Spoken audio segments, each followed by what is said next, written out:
911, what's your emergency? Help! There's a fire in the hand sanitizer factory! Likely place for it to be. Ooh, one take wonder. Okay. One take wonder. We are cruising through. We're about to cruise through this episode. And do you want to know why? Because today I am on Adderall.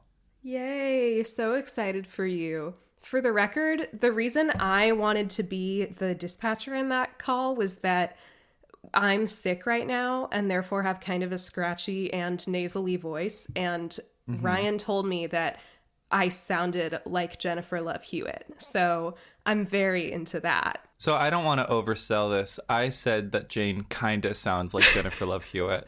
Let me try to... It's becoming a thing. Juck. No. So I have a couple of things that I just want to shout about and celebrate from the rooftop over at the top of this episode. First and foremost, guys, I signed the lease on my new apartment. Yay! Woo-hoo! Yay! Guys, my illegal squatter era is officially coming to an end. Ryan's not squatting anymore. I was genuinely illegally squatting in this apartment for the last 3 months, and I'm so happy to finally be paying rent again. I put down my deposit, and I paid my first month's rent. Are you sure you want to be putting the illegal squatting thing on the record on this podcast? Oh, the building management knows about it. They gave us a notice to vacate. Okay. It's all a matter of public record, but I am so happy. We have been looking for so long. And say it with me, guys. Who remembers the soundtrack of the Broadway version of Rent? Hey, Tracy Toms, I did a bit of research with my friends at Legal Aid. Technically, you're squatters. There's hope, but just in case, rope. Me when I'm recommending the Alfred Hitchcock movie Rope to people who are squatting. Hashtag horror members. I love Rope. That's such a good movie. No, it's a gay classic. Good movie. It's a gay classic. Also, on the subject of Tracy Toms. Guys, okay, so here's the thing. So here's the thing, guys. I went down a little rabbit hole because I was eating my lunch and I was watching a little YouTube video about a Where Are They Now? Of the cast of the Glee project. I was just curious. As one does.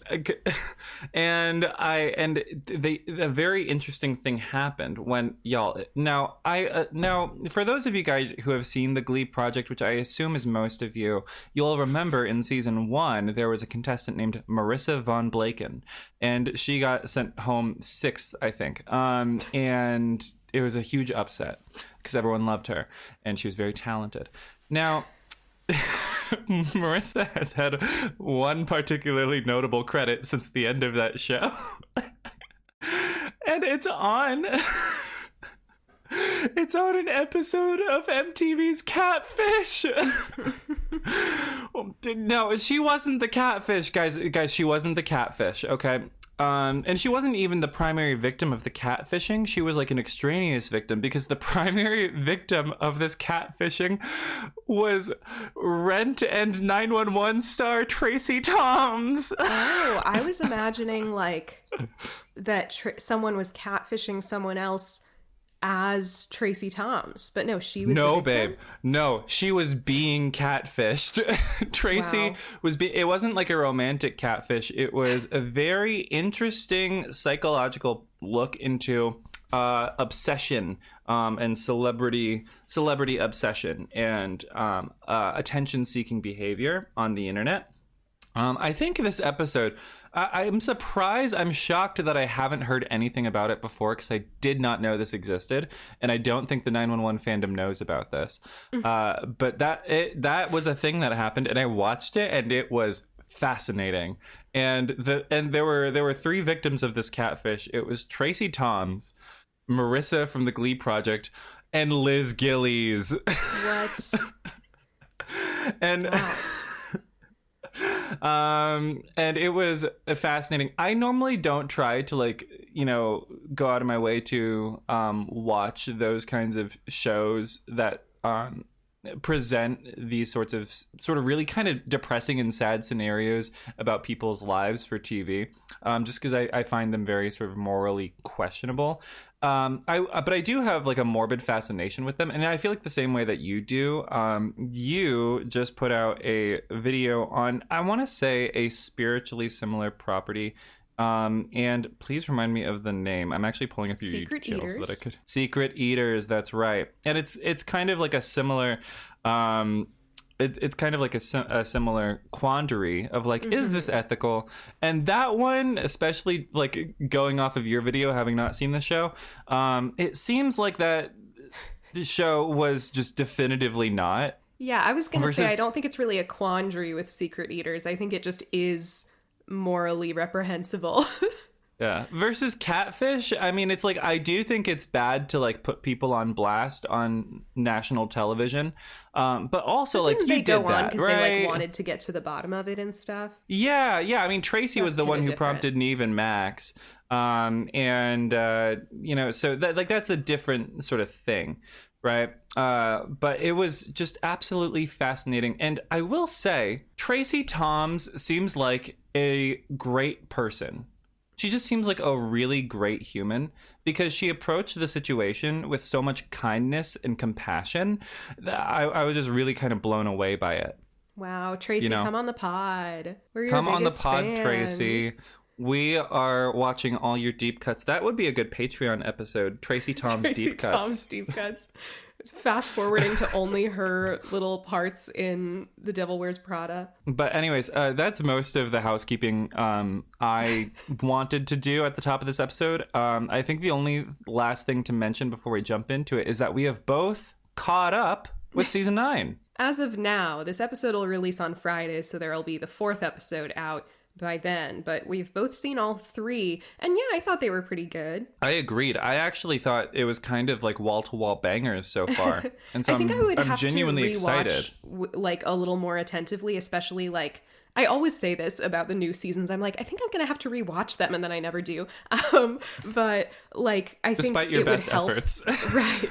I think it would help to see the opening disaster like all in sequence, because that's kind of like in theory how it's supposed to be seen, versus like watching them week to week. Especially the opening of a season where it's really up in the air whether you'll even like them or not. I feel like it's kind of hard to gauge the quality sometimes. But I was especially impressed with episode 3. Like as I was texting you at the time, I thought the sort of gravity that they gave certain things in that episode, like in specific the amputation thing, was actually like gravity or a lack thereof for the characters that are in space.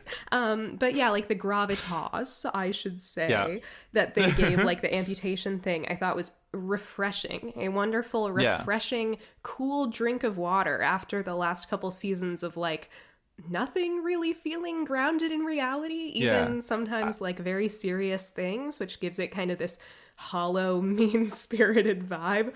But yeah, so cautiously optimistic. It's going pretty well, but you know, we may well eat our words later in the season, as we often do. I have to agree. I mean, I don't know if it's just me being cynical, but like I wasn't expecting it to be so tasteful. It was a very tastefully done, you know, like episode, especially episode 3. I had the benefit of putting off watching episode 2 until episode 3 was out, and so I got to watch those in sequence, and that was actually a very enjoyable viewer experience, and it left me very genuinely excited for what we're going to see on Thursday. But speaking of beloved episodes of 911, today we have quite a milestone in the history of the show, because today we are covering season 4, episode 5, Buck Begins, directed by not Jennifer Lynch. Instead, it was directed by a little guy. I actually don't know. The name is rather androgynous. Directed by Jan Turner, who also directed season 3, episode 5, Rage. But directed season 4, episode 6, Jinx, which is a classic. Season 6, Yeah. episode 1, Let the Games Begin, which is less of a classic. And, season 6, episode 11, In Another Life, aka the Buck Coma Dream episode, which I famously do not like. I guess it does make sense that they brought back the director of Buck Begins for that episode.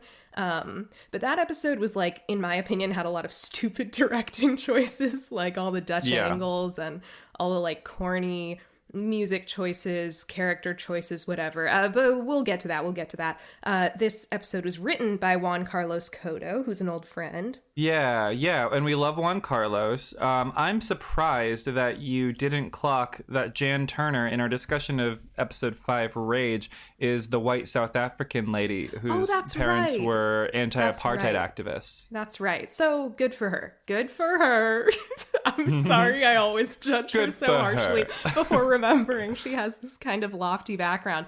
So I have a bit of a hot take about this episode that I'm going to kind of keep bringing up. So I'm not saying I dislike it, but I have always felt like, you know, this is an episode that's very, very beloved by 911 fans. And I've always felt a bit of a disconnect from that because while I don't dislike this episode, I wouldn't say I love it because, you know, there are plenty of things that work in it, but I also think there are a lot of things in it that are corny to the point of being like cringe / genuinely hard to watch for me. And because of that, I am going to note throughout this episode, whenever my cringe alarms went off during the episode. So we'll just kind of get to that when we get to it. Also, I want to highlight a wonderful IMDb review of this episode. It was the second review highlighted on the website.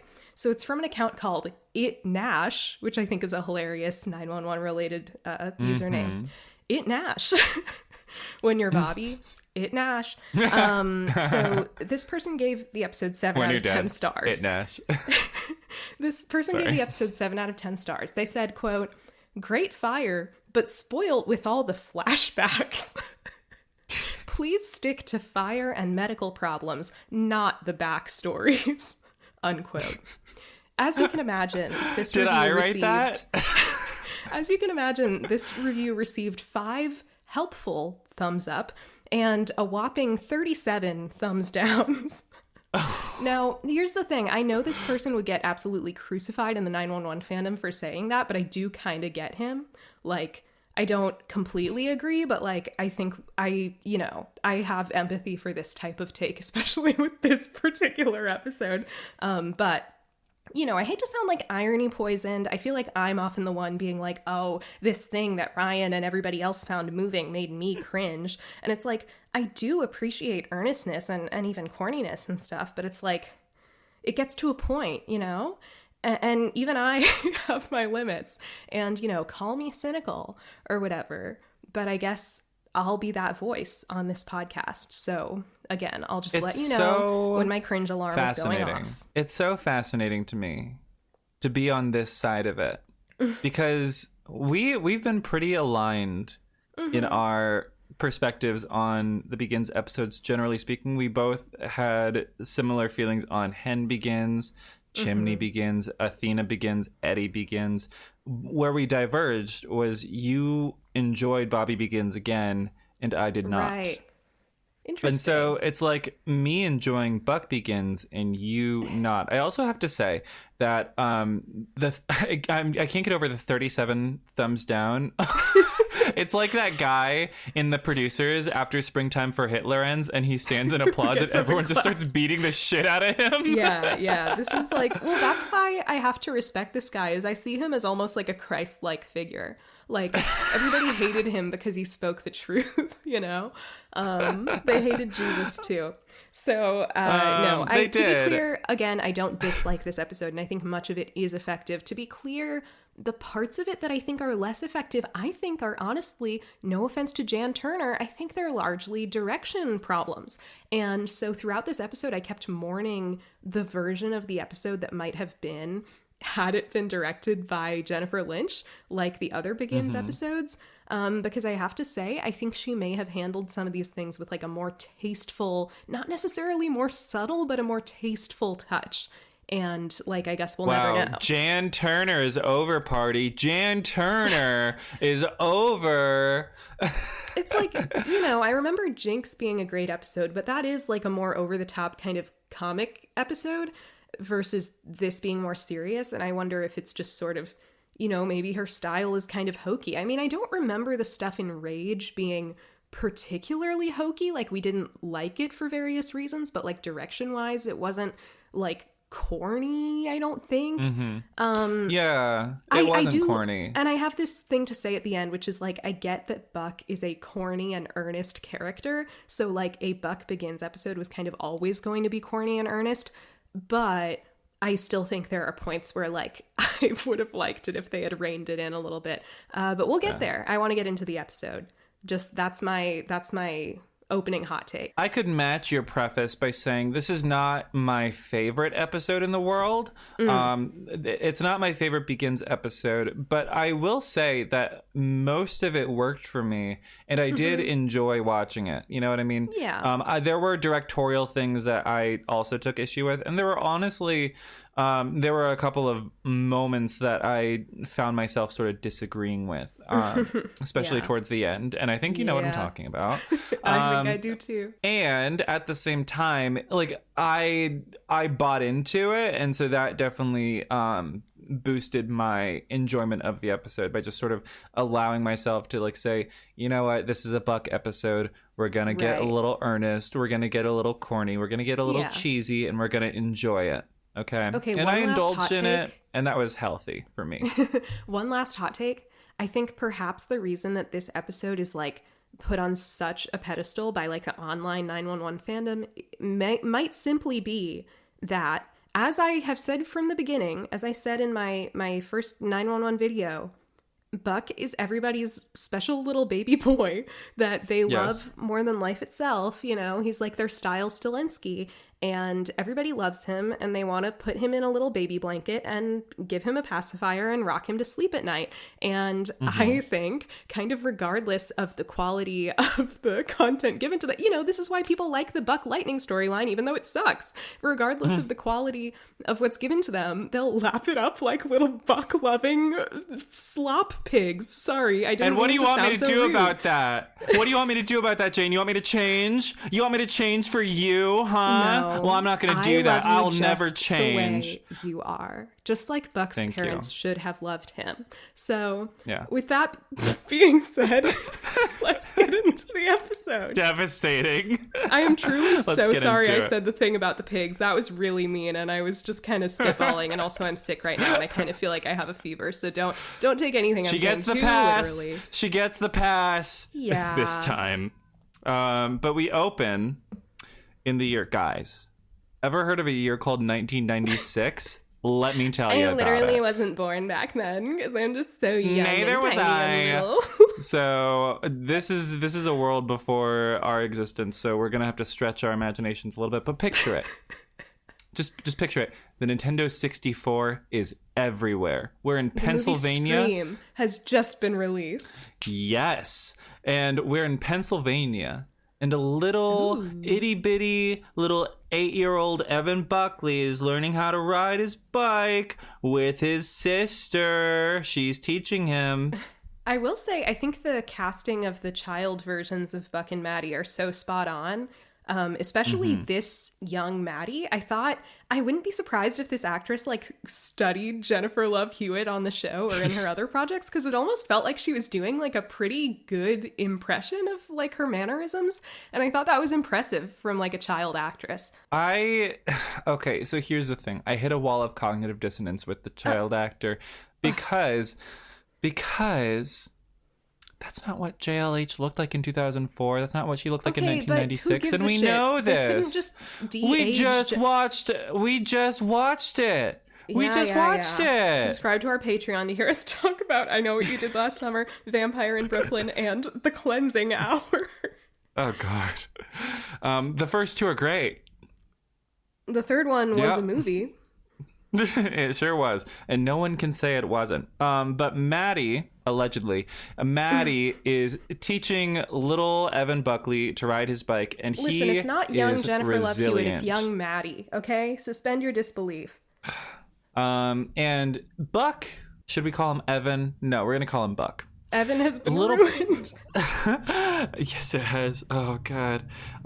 Little Buck Buckley. He is doing his best on that bike. He is trying as hard as he can to stay upright, and he is resilient. Every time he falls, he gets right back up, and eventually Maddie does that little thing where she gets him going, like Ross and Phoebe and Friends. She gets him going, which was also airing at this point in time. But and she gets him going, and then he just goes on his own. He's like, "You promise you won't let go?" She's like, "Oh, I won't let go. I won't let go." And then she lets go, and he can do it. He can do it. He does it. But as they kind of get to the point of turning and like cars are coming in the street, he ends up falling down. And the angry Buckley parents come bursting out of the house, and they're like, "Maddie, what did you do to him?" Which I think is such a funny line. She killed him, you guys, by putting him on that bike. They're like cartoon creatures, the Buckley parents in this episode. It's especially the mom. I don't know what the performance was trying to give. It was giving like a caricature of like bipolar disorder in like the wine mom community. Not too much. That's on my girl Dee Wallace. I was kind of loving how Margaret Buckley was just living like an entire, like a Sylvia Plath or like an Ibsen play narrative in the background, just like having her own like private like middle-aged like, I don't know, postpartum depression, tragic it was story. Just giving something background. Completely different than everyone else was giving. It would be like if you were watching like one of those like ABC family sitcoms, and then like a Broadway actor came out of like one of the doors and started doing like a Samuel Beckett monologue or something. That's what it was giving to me. I'm sorry. I was I was taken by it, but it was just fascinating. Like, that was one like cheesy part of this episode that I liked. Like that's the kind of thing that is my jam. So I liked that.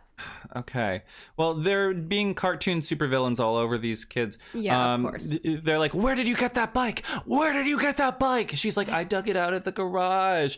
And then they scold them. They send them inside. And then we see as they're walking the bike back inside, the license plate says, Daniel. What a crazy... Why would that be their license plate? He was a kid. Sorry, cut that out. I had forgotten that it was the bike and not... I'm sorry, cut that out. I'm embarrassed. The car. Okay, no. Well, you said that and I just like believed you that was a detail I had missed. Oh my God. He wasn't driving the car. No, I know, but I thought you meant like they had panned past their car or something. You know what? Forget it. Cut it out. So then we go back to the present. Maddie is explaining to Buck, we're going back from the cliffhanger at the end of the last episode. Maddie's finally laying out all this information for Buck. He asks how Daniel died, and it turns out it was of juvenile leukemia. He got sick shortly after that picture that they had been looking at was taken. And Buck starts to, like, immediately, very aptly, and I thought very campily, like, suss out the My Sister's Keeper story that was happening here. Because he immediately is like, why didn't they try a bone marrow transplant? And Maddie's like, well, they did, but none of us were a match. And Buck's like, that... must have been a really stressful time to have a baby. That's unusual. And why didn't anybody tell me? And then he realizes they made another match. I don't know, just like the performance and like the way information is being revealed in this scene felt very camp to me. It's just so like soap opera, Yeah, I do agree with that on rewatch, because I do love the twist that Buck was, to put it crassly, a parts baby, and I love that twist. I wish we had gotten that twist. It would have been too much for the last episode, but I feel like it would have been more impactful in the last episode. Yes. Versus starting off with that twist, I feel like robs it of some of its punch. Totally. And you kind of are faced with, because they didn't get it out in the twist at the end of the last episode, you kind of have to do this clumsy soap opera thing where Buck just walks around the room dramatically and goes, so if that's what happened, then I must have been a savior baby. And it's like, you're kind of, I remember on my first watch being like, how did he even get to that? Like, that would not be my first thought. It wouldn't be my first thought either. You know, No. I feel like, because the to be honest, the way that the last episode ended, I know we were gassing it up. However, the way that the last episode ended did feel a bit like an episode of Days of Our Lives. We have a secret That's why I said lost the brother. EastEnders theme song should have started playing. Exactly. And then we start with this, which is not only do we have a dead brother, but I was a parts baby. It would have been so impactful and sort of elevated that twist had they had like as a 1-2 punch in one episode rather than, you know, spread out like this. Because now it just feels like when they're disjointed like this, it does feel very soapy, which is unfortunate because it is a crazy twist to include in your show. Yes, I feel like they could have found a way to have it come out in like a outburst from one of the parents in the previous episode, you know, like at the dinner, maybe things escalate more and more until crazy Margaret Buckley is like, you know, like, we only had you in the first place for the parts or something crazy like that. You know, maybe not exactly that. I would need some time to workshop it, but something that's actually kind of more integrated into the story that's happening and that feels more dramatic. I don't know if you remember this, but in the second episode of Glee, Showmance, when after Miss Pillsbury finds Rachel trying to throw up in the bathroom, and she doesn't have a gag reflex, she takes her to her office and you see her pamphlets for the first time. And one of the pamphlets says, "My mom's bipolar and she won't stop yelling," in all caps. I do remember that. Yeah. That's what Margaret Buckley is giving this episode. And that's not to stigmatize, that's not to shame. What I mean is she seems like a offensive caricature of a bipolar person. Right. And you know, we can enjoy the camp of that, but it's very confused. It's giving Lifetime. And especially because last episode wasn't giving movies. Lifetimes. Right. Last episode wasn't giving Lifetimes in their family scenes. So that's why I'm confused. You know? So, but back to the past narrative. You know, after this one revelation, of those flashbacks Nash was so mad about. Yeah, I mean, first of all, Buck like storms out. He's now mad at Maddie. He's mad at Maddie, and he storms out. Maddie's like, "What have I done?" And we go back to or no, we don't go. Sorry. Correct me on that. We then go to Maddie talking to their parents. I mean, they're like her and Buck's parents. Maddie did not become non-binary 5 minutes into this episode, although that would have been awesome. Okay, they, them, Maddie, we're here for you. Ahead of the curve in 1996. Damn, but I love non-binary Maddie. That's a good headcanon. We go to the present, and non-binary Maddie is talking to their parents, and the parents are outraged that she had the nerve. She's going by she, they now, to be clear. They're outraged that they had the nerve to tell Buck about the family secret. But of course, Maddie is like, you know, I'm a grown woman now, and I'm a grown person. Sorry, this bit is getting extremely stale. I don't mean to. Okay. Maddie's to our non-binary listeners, we love you, we see you, we respect you, and support you. I thought it would be like a fun, like, I'm trying to like laugh with the non-binary community. It's like that one follower you have whose username is like Eddie they them Diaz or something, who is like the number one shooter for non-binary. Eddie headcanon, we see you, we love you. I just always noticed that username. You'll get your they Eddie one day. They Eddie one day. They Maddie? That sounds weird. You know, they them Maddie. Anyway, this was used up like 3 minutes ago. So Maddie's saying, you know, me and Buck are adults now. You can't tell us what to do. You can't like rule what information we disclose to each other. I decided to tell him because he was feeling alone and unloved. Yeah, and they don't really take to that very kindly. So Believe it or not. They have this complex where they're constantly the victim. And everything that their children do is seen as a conspiracy to hurt them. And they react in kind because they are fundamentally incapable of like looking past themselves to see how they're hurting their children. And I can't help but feel like there's a word for that. But I don't know what it could be. Okay, but the most important thing for me in this scene is that we get this insane lore drop that apparently they were like judged by the whole town for having a savior baby. Like their dad... First of all, no one's business why you had a child. No, and it's weird that they would even know that. Maybe it was like a rumor. Yeah. But apparently Maddie and Buck's dad says, like, you don't remember what it was like everybody, the way people looked at us for having Buck. And it's like, oh, like, that's crazy. I want to see that story of how they were like ran out of town by the gossiping townsfolk. If only there were a lot of flashbacks in this episode that could have showed that. I say more flashbacks. Show us more context. And so they do their whole like narcissistic victim thing, and it's very clear that they're getting absolutely nowhere. They're just continuing to treat Maddie like she's a perpetual 14-year-old, scolding her and getting defensive and trying to exert control over their adult children with jobs and careers and fulfilling lives separate from them. It's honestly, it's kind of hard to watch. And then we flash back to more fighting. Yes, the Buckley parents are like screaming at each other. Here's the thing, guys. They started screaming at each other before they even took care of Buck's wounded knee. No, that's pretty crazy. Like, that's how you know they just don't love this kid. And they his mom don't even really know he exists. Yeah, like his dad, like she's demanding, like, why did you even keep this? We got rid of all of his stuff. He's like, I wanted to have this as a reminder. And she says something crazy. She goes, we have a reminder every day. We live with a reminder. It's like, girl.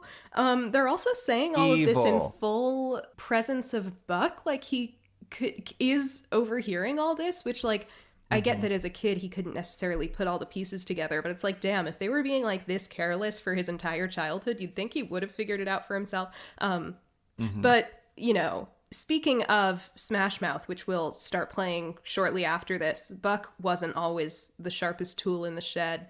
But anyway, Maddie goes up to tend to Buck's wounds, and she's like, they're not really mad, they're just upset. I want to mention something about Maddie's outfit in this scene, because I love the fact that they've tried to give child Maddie like 90s looking clothing, period accurate clothing, but it's so clear that the clothes she's in are just like modern 90s/Y2K nostalgia clothing bought at like H&M, right?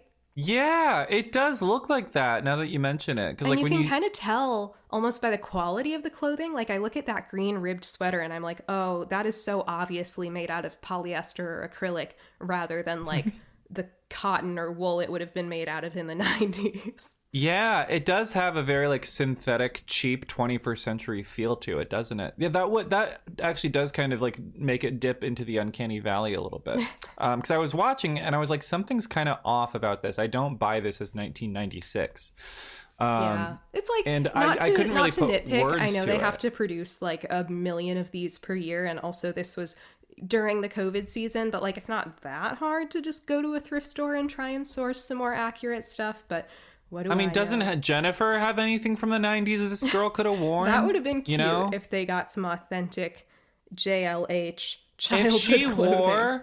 If she wore something that Julie James wore in I Know What You Did Last Summer, oh, that would have been tea. Could you imagine? That would have been extremely exciting. But she didn't. And so she has to be the one to take care of his knee. And it's a very clear example of their parents' neglect forcing Maddie into the maternal role. I mean, that opening scene, too, it's like not typically your older relationship. Sibling who teaches you to ride a bike. It's usually a parent, right? Yeah, definitely. It's clear that Maddie's the only one momming this guy. And they walk downstairs. They have this little, it's almost like a pep talk moment where Buck is insecure because he's like, are they mad at me, etc. And she assures him, they're definitely not mad at you. They're just like dealing with something. And he seems to take this in stride. So when they walk downstairs and his dad tries to be a dad, presumably for the first time in like, years. Except even then, he's not really, he's just doing the thing of sort of like love bombing in the wake of having done something really mean or aggressive. Yeah. But he's like, we'll go get you a new bike and we'll get ice cream on the way back. Like, it's not really any parenting happening. It's just like, let me throw some gifts at you. Exactly. So you forgive me. Right. But with that, Buck has realized something. Kind of a simplistic version of it, but it is technically the truth. That if he hurts himself, his parents will shower him with love and attention. Oh boy, this is kind of a wild storyline to suddenly put this child through. But yes, we then get a montage set to Smash Mouth's All-Star, in which Buck, somebody once told me as the a child world and is later gonna roll me, tween, literally just like doing reckless things and getting hurt on purpose. So this is kind of a genius way to create an origin story for Buck's reckless hot-headedness. It is also though like so dark when you really like spell it out, and it's interesting that I feel like they don't really acknowledge how dark it is, which I think is why the fans love it so much in a way. Is they're like, on this sort of fluffy show, we have this actually really intense storyline going on with my favorite little sweet little baby boy. And, you can like write fan fiction where it does delve into the more psychological side of it. Yeah, I mean, like, I enjoy sort of this plot beat for that reason, because I do think it's like an interesting example of how even if, it doesn't feel like it in the moment for Buck, this is actually a very destructive and disturbing manifestation of his parents' neglect, and this is what makes the final note of the episode that they go out on all the harder to swallow for me. Because to state it clearly, I mean, like, he's crashing his bike off of a ramp, he is skateboarding very recklessly until he falls, he's falling out of a tree. These all to get attention and sympathy and affection from his parents. This is a form of self-harm. Yeah. Like, this is just very plainly a form of self-harm, and it's a version of it that's kind of under-discussed, but very prevalent in children in neglectful households, because and obviously Buck doesn't think he's self-harming in that traditional sense, even if he has that thought in his brain at all, which he probably doesn't, but like the way that it's rationalized is very symptomatic of that. And it's honestly like, it's kind of tragic to watch, and I actually enjoy the sort of the tonal dissonance of it being set to this Smash Mouth song, because when you take a second to like step back and think about it, level. It's just like, wow, this is a really fucked up childhood. And I actually think it kind of sells that. Your brain does get smart, but your head gets dumb. Exactly. And then we go from that. It ends on a little note of Maddie kind of like wordless moment with him, where he's being cared for after he falls out of the tree. He's got his broken arm. His mom brought him breakfast and orange juice, and she's just there like, what am I gonna do with you, kid, etc. My silly little self-harming brother. Exactly. Yeah, we cut to the 118 where Buck has apparently been regaling the rest of the team with all of this. Hen's like, it's a miracle that you even survived childhood. Eddie says something very interesting where he says, this explains so much about you, in response to learning that Buck felt the need to hurt himself for attention as a child. So you're like, huh, okay. Right. But Eddie is a supportive husband in this scene in general, which I did appreciate. Buck seems like, with the benefit of hindsight, with the emotional maturity that comes with being on the 118, he definitely is able to recognize that that's what he was doing. Kind of plays it off a little bit, like, oh, that's just how it was in the Buckley household, etc. There's something kind of underneath that Hen has to sort of state plainly, where she says, you matter too, Buck. And it's like, he really kind of, like, specifically in relation to his family, he has this like burden that he carries around of like, oh, I guess I just don't matter. Yeah, definitely. It's a very existential sentiment that, you can kind of see coloring, I guess you could say, the events of his life. Because, you know, he's never felt enough for his family. He's never, you know, just being him has never been enough, obviously. You kind of get a sense that he feels worthless around his parents, you know? Well, yeah. And it's really sad, you know? And that's why, you know, you sort of appreciate these scenes with the 118, because it's like, oh, at least he has a family. But then Chimney even comes if it's weird seeing Bobby alive. Is it weird, or is it not weird seeing Bobby alive? It is, right? I find it kind of weird. I keep being like, oh yeah, Bobby. Which is sad, but you know, it is what it is. So Chimney, I'm trying to speed things up. Chimney comes into the upstairs, and he's like, hey, Buck. Buck is clearly giving Chimney a bit of a cold shoulder. He feels he's clearly still mad at Maddie, and he kind of seems to think of Chimney as like an extension of the betrayal. And he's like, no, I get it. She put you in a tough spot. She does that. And he kind of storms off. So Buck is not really receptive to talking to Maddie, but Chim's like, you know, she really wants to talk to you. And then we cut to back in the flashback. Sorry, Nash. Maddie wants to talk to Buck. It's a little, you know, match. It's 2004. Transition. We went to 2004, by the way. It's 8 years later.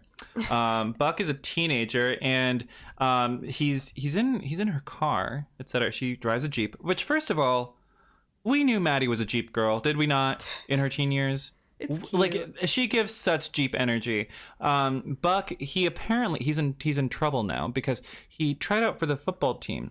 And the reason his parents are mad about this is because he forged their signatures to do it, because they wouldn't let him do it on their own.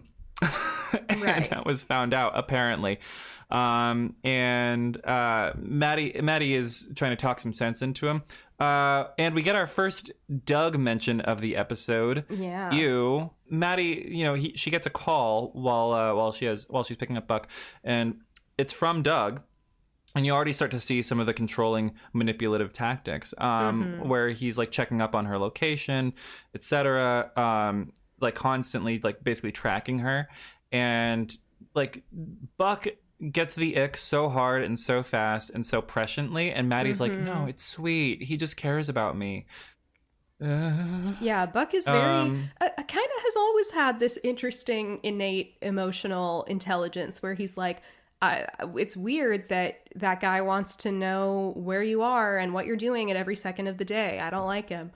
But yeah, we hear that Maddie has made the decision to move to Boston with Doug because he's gotten into medical school, and she's going to go to nursing school. She's going to work nights, and she's going to put herself through nursing school so that she doesn't have to rely on their parents anymore, which this is kind of an interesting bit of like character development for Maddie entering this abusive relationship, because it does seem like because she felt so smothered by their parents and kind of dependent on them and was made to feel like she owed them something, she was very eager to escape from that and kind of seek someone else to depend on, or another form of both like emotional and kind of like financial support and stability. And so she kind of goes from like one trap to another. Trapped. Like, and that is often how it happens. That's very grounded, you know? Yeah. That's very grounded in the real world. Feeling kind of unable to escape one situation to another situation that she feels trapped in. So yeah, that was kind of a nice bit of development there, I thought. Well, that she is trapped in. That she is trapped in. Well, yeah. Not to be like, oh, she feels. Okay. Wow, she feels like she has a bunch of bruises on her face. Wow. Okay. Women. Okay. I apologize. It was just a figure of speech. I know what you mean. I'm just being an asshole. But likely thing for me to be. We cut to this very melodramatic shot, like straight out of like a soap opera, or perhaps like a Victorian Gothic movie, where Buck Those is are like two very different things.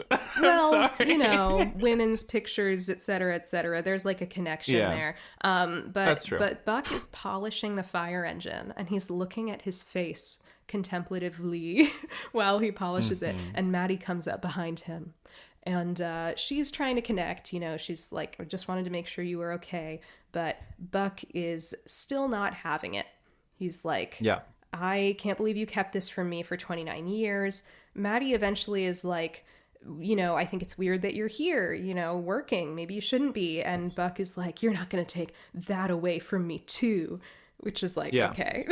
Yeah, no, it's clear there's a very profound sense of betrayal, right? That's happening here, as Buck's entire world is kind of crumbling around him, sort of the framework with which he understood his life. You always said it was me and you against the world, and it turns out it was just the three of you against me. So he's perceiving it as like, oh, you were conspiring with our parents. And there's a very interesting thing happening here with their dynamic that is very rooted in reality, which is, that, they have these neglectful parents, and we expand on this later. But, when sort of the depth of this betrayal is revealed, the person he resents most is not his parents, who basically orchestrated the entire scheme, but Maddie, his sister, who he was supposed to rely on. It's very common for siblings in these kinds of scenarios to resent each other worse than they resent the abusive or neglectful parents. And so I actually thought that was a very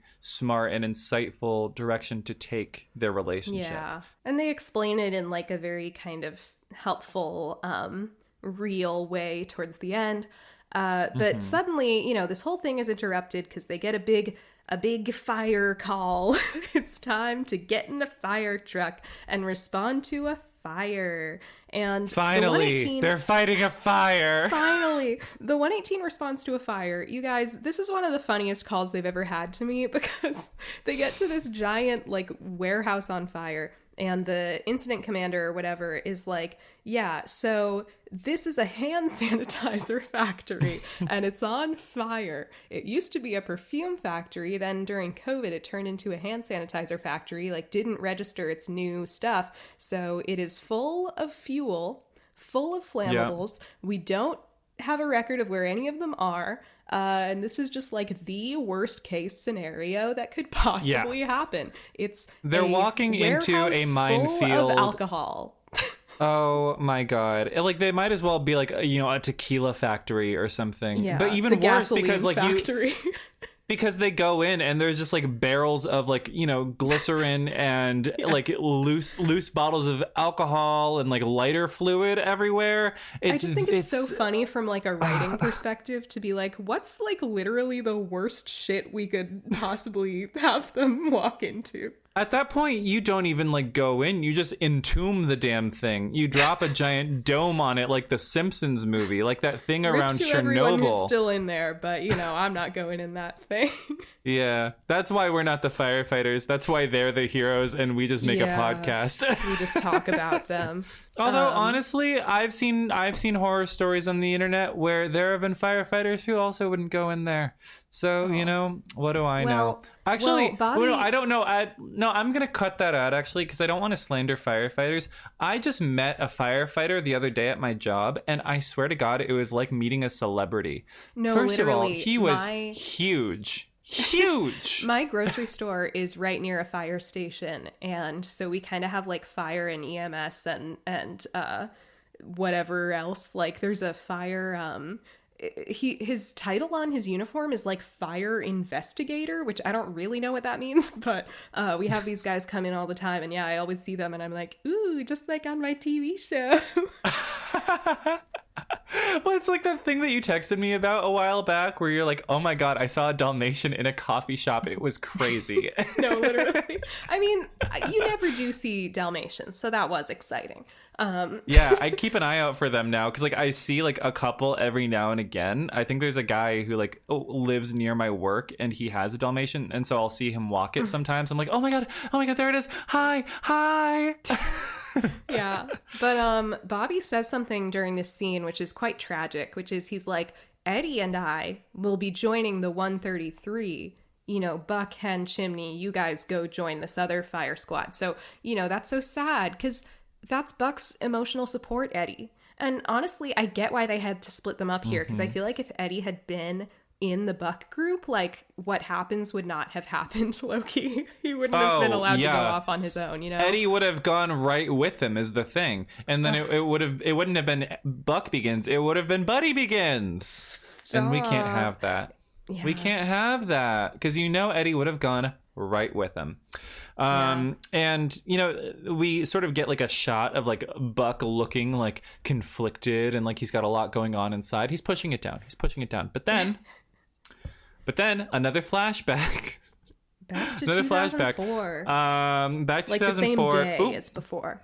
And they're arriving home, and the Buckley parents have found out independently about Maddie's impending move to Boston. Apparently Doug called, which is already like such a subtly controlling thing for him to do, right? To like not let her tell her parents on her own terms. That was kind of a good detail. But they're steaming mad, of course. They're like, how could you move with him? Like, this is such a stupid idea. Buck is like, she's going to nursing school. You should be proud of her. And they're like, don't be stupid, Evan. This is not good news. And of course, you know, the whole thing is going up in flames, so to speak. Buck angstily gets on his bike. He's like crying. He's like slamming the handlebars. He's very sad. We get an interesting transition. Let's just say child Buck is so mad on his bike that he suddenly grows into an adult Buck on a motorcycle. Making an angry face. I am so sad to have to do it. But wee, cringe alert. It's my first cringe alert. I'm so sorry. I know we love him, but the angry faces Oliver Stark is making in this scene are genuinely psychotic, frightening, and not in a good way. Why is he drooling?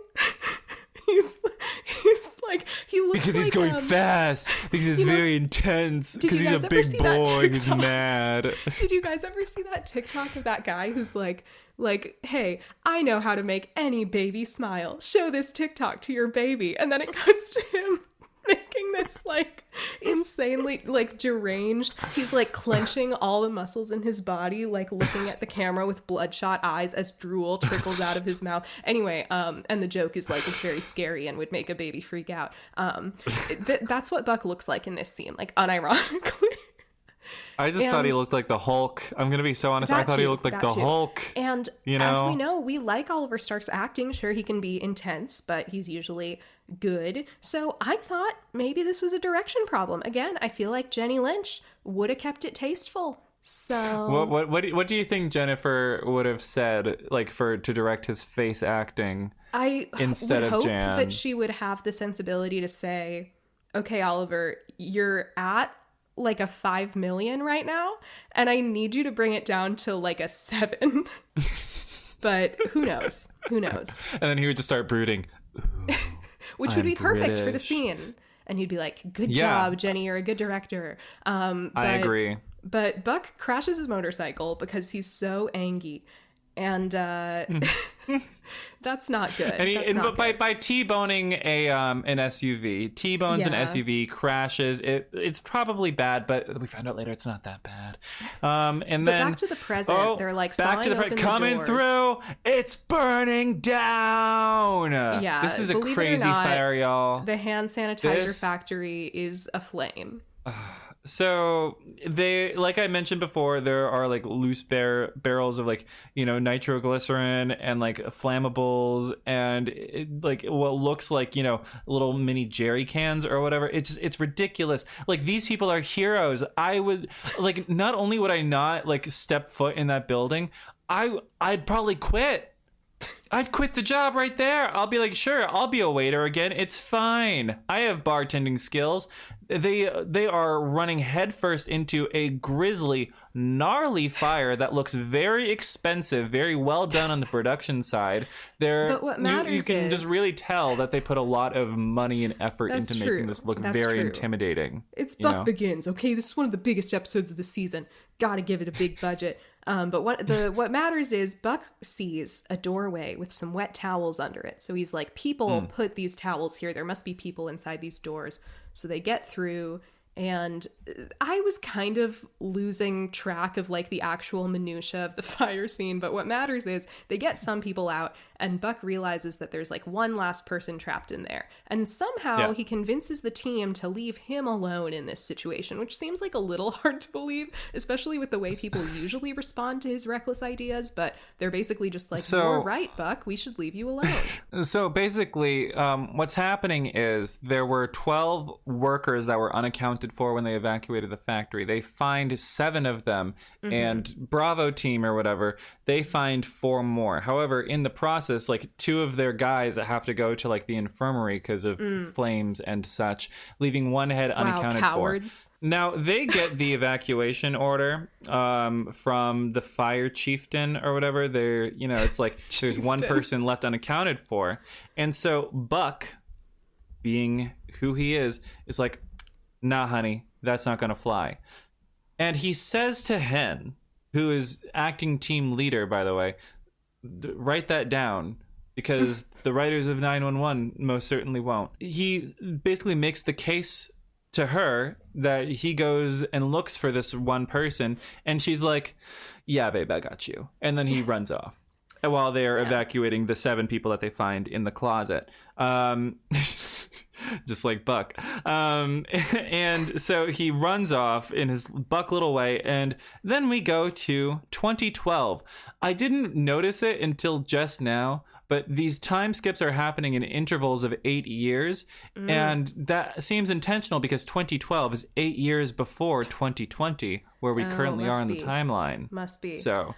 But basically they've given Buck this like boyish little haircut where they just sort of put his hair down in front, like onto his forehead more, I guess to make him look younger.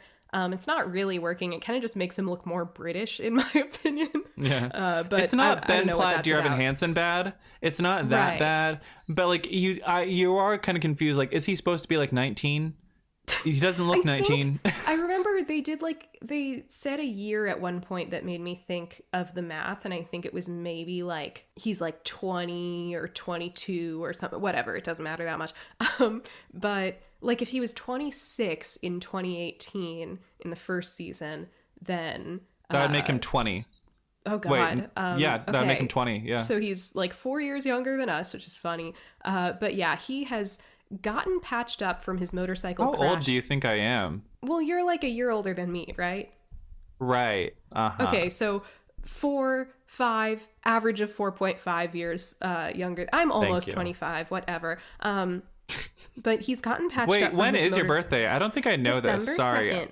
I'm a Sagittarius. Wait, I did know that because we talked about it last year, and I wished you happy birthday. Sorry, Yay. I forgot. Yes. But he's gotten patched up from his motorcycle crash at a different hospital, but then he came over to Maddie's hospital because he needs to see her because he got kicked out of school. Maddie says, again? Which I was like, how many times has he been kicked out of school? I need to know. She's like, how do you even get kicked out of community college? Apparently he found a way. He was like using his tuition money to like dress up his bike, which is very funny. But bankroll like keg parties. He's such an idiot. No, literally. But he's really afraid to face their parents. So he's like, Maddie, you gotta help me. You gotta like smuggle me out of the country. No, he's like, can I stay with you and Doug? Maddie, gets this like 1,000-yard stare. She's like, no, that's not a good idea. Buck's like, oh, because Doug hates me? And she's like, no, it's just, things are complicated at home. So she's like, listen. So Buck is like, please, Maddie, please, I can't go back there. Mom and Dad already think I'm a loser. And she essentially vows During this scene, I have to say, another cringe alert. So I'm sorry, but it's about Oliver Stark's performance again. He's doing this like bashful playing younger than he is style of delivery, which who knows if that was a choice on his part or a choice on the part of the director. But he's doing that bashful, like, I'm just a little kid delivery of this already extremely trite line, which is, I'm gonna be something. And I cringed. Okay, There's no other word for it. This makes me cringe. It's embarrassing. I have to blame this on Jan Turner because we know that Oliver can give very sensitive, nuanced performances. We know what he's capable of. And when these kinds of things happen, especially in television productions, I feel like they do come down to directorial decisions. And, you know, the actor is just doing their job and doing what the director tells them to do. Right? Well, yeah, that one line in particular, I was like, okay, Crutchy from Newsies, like, you know, pack it up. Yeah, I would have gotten another take on that one. Maybe have him do something a little different. But Maddie, essentially, first, can I ask a question? And this is a production question, and I don't expect you to know the answer because we weren't there. I made this episode. I'm Jan Turner, actually. That's my pen name. Question for production. How did they film this stuff with Maddie? Jennifer Love Hewitt was so pregnant when they filmed this episode. Huh. They must have just, you know, intentionally only shot from the, like, chest up. No, you see her, like, you see full body shots of her in this, I'm pretty sure. Like, she doesn't have, like, a pregnant belly. You'd think maybe after she gave birth, or it maybe is possible they it was shot pre-filmed these. After, yeah. Who knows? Or maybe even, like, they pre-filmed, was. like a while in advance. It's one of those things where it's just like, I want to know what the behind the scenes of this looks like, because half of this episode is the flashbacks, and Maddie is in half of those flashbacks, and she isn't pregnant in those. So I don't know how they did this on their tight production schedule. But so speaking that's a of question half of the hanging over episode this. and tight production schedules, we are less than halfway through the episode, and we are already an hour into this recording session, and you only have like 2 days to edit. Okay, you know, we're not. It's fine. So back in the present, Buck is fighting the fire, likely place for him to be. Outside, everybody's like, structural integrity is not good. The building's about to fucking collapse on your head, Buck. Get out of there. We're evacuating. But Buck hears something. He knows that there's someone still in there. You know, not everybody is accounted for. And he ends up finding... Lexi Gray with the airplane. Ooh. Well, Lexi Gray, is that you? But basically Buck does his Buck thing where he's like, I'm not evacuating, mister. I'm gonna stay in the burning building. And back in the past, Buck, with his like crazy looking haircut, is being absolutely, you know, destroyed by his parents, who are yelling at him. You're so reckless. You do all these stupid things. You're driving your bike too fast. And Margaret Buckley says a very interesting thing. She says, you think you're indestructible, but you're not. And my first thought was, oh, that's like a callback to that line from Eddie that he says to Buck, where he says, you think you're expendable, but you're not. And then I was like, oh, wait, that hasn't happened yet. So it's not a callback. But wait, I was having a lot of thoughts in a row. But wait, does that mean that the second line was actually a callback to the former line? Because if so, that makes said buddy scene at the end of season 4 exponentially more romantic. So I just want to put that out there in case people have not made that connection before. What if the you think you're expendable but you're not is like an intentional mirror flip reverse of you think you're indestructible but you're not? Because it's like Buck's parents are bad and he can't rely on them, but you know who's good and he can rely on? His wife, Eddie Diaz. Right. Think about that. I'm thinking about it, and it's working for me, honestly. I'm going to have to sit with that one for a while. But basically, they are berating him like crazy.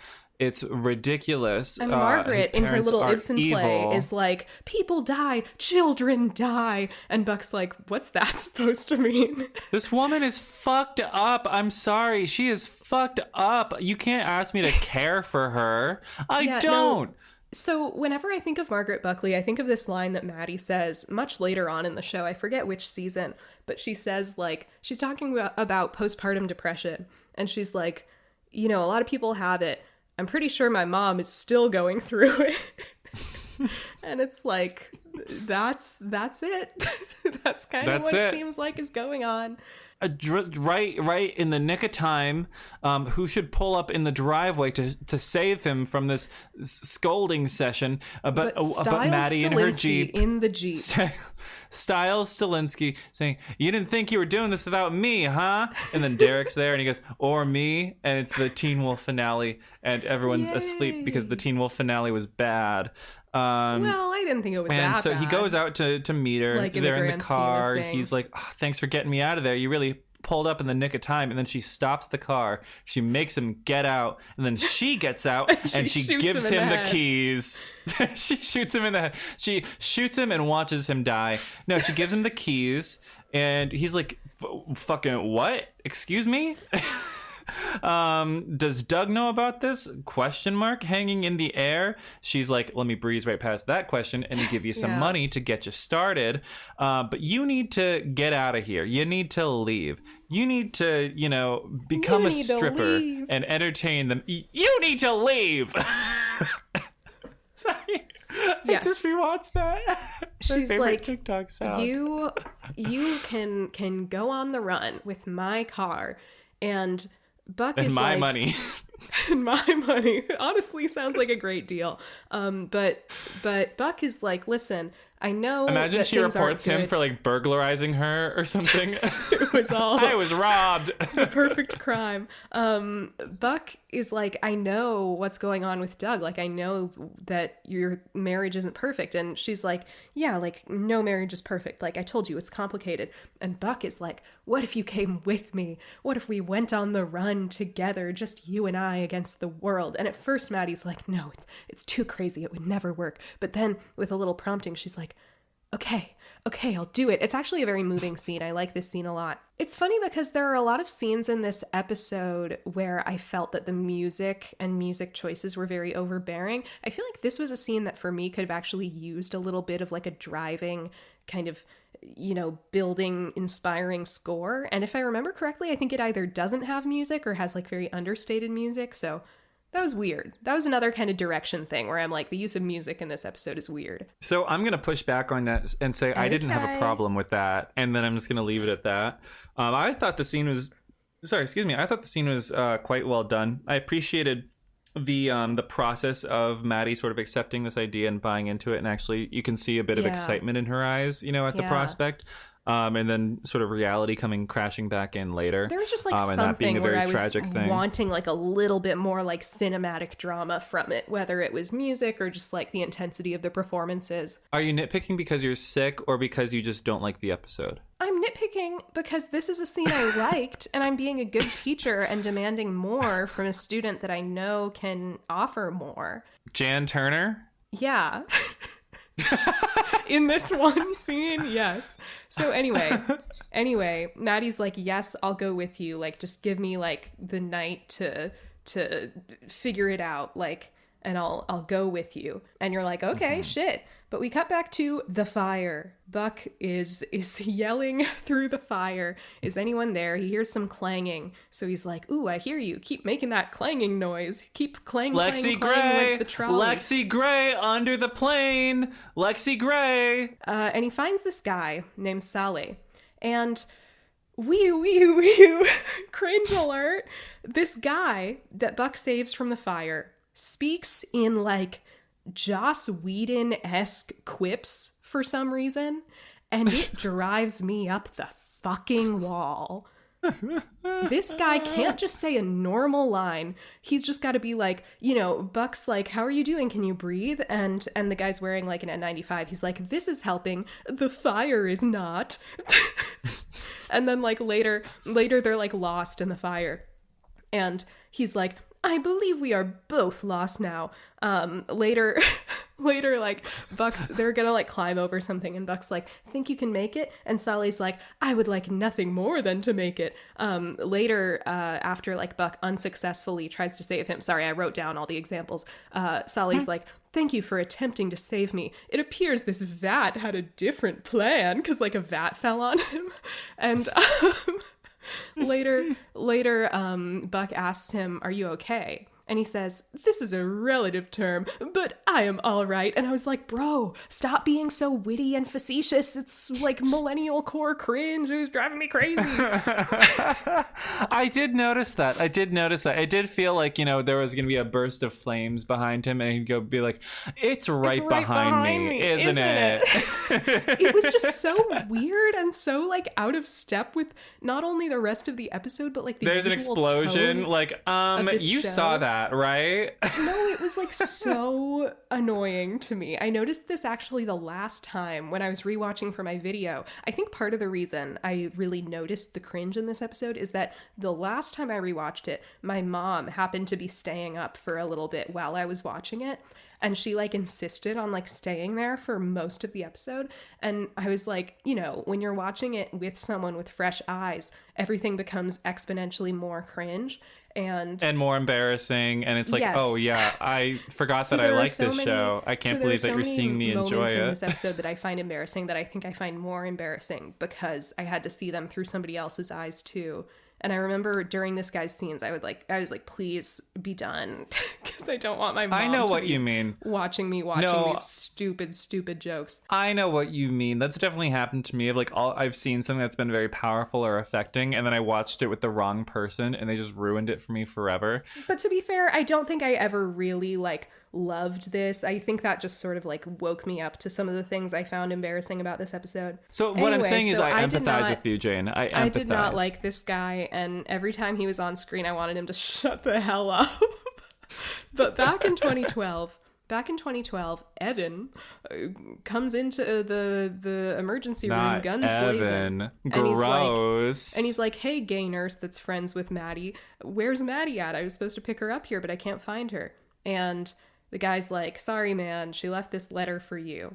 And it's a letter. No, I'm sorry. No, I'm sorry. I'm so obsessed with the fact that every place she works, she always finds a gay best friend. They come to her like moths to a flame. They see this kind of very welcoming straight woman's soul, and they're like, I can trust her. It's Jennifer Love Hewitt. How could you not? We all would. But she left this note for Buck saying, last night I had this little glimmer of hope. I really thought I could do it, but then reality set in, and I realized that my life is here. I can't leave with you. I'm sorry. And Buck is really sad and clearly mad about it. He kind of storms out of the hospital, throws the letter in the trash. Abundantly clear there's more to that story that obviously we're privy to, yes. But he's not. Yes. But yes, back in the present, so they're trying to find a way out of the maze of burning pipes and alcohol and stuff. And I'm sorry, who even really cares? They're just climbing over set pieces in the there's in a the flaming thing. corridor. They have to go up on the gantry or whatever. It's it's called an escape, and it's giving major Universal Kong vibes. Do you remember the Universal Studios King Kong ride? No, that scared the fuck out of me and my sister as a kid.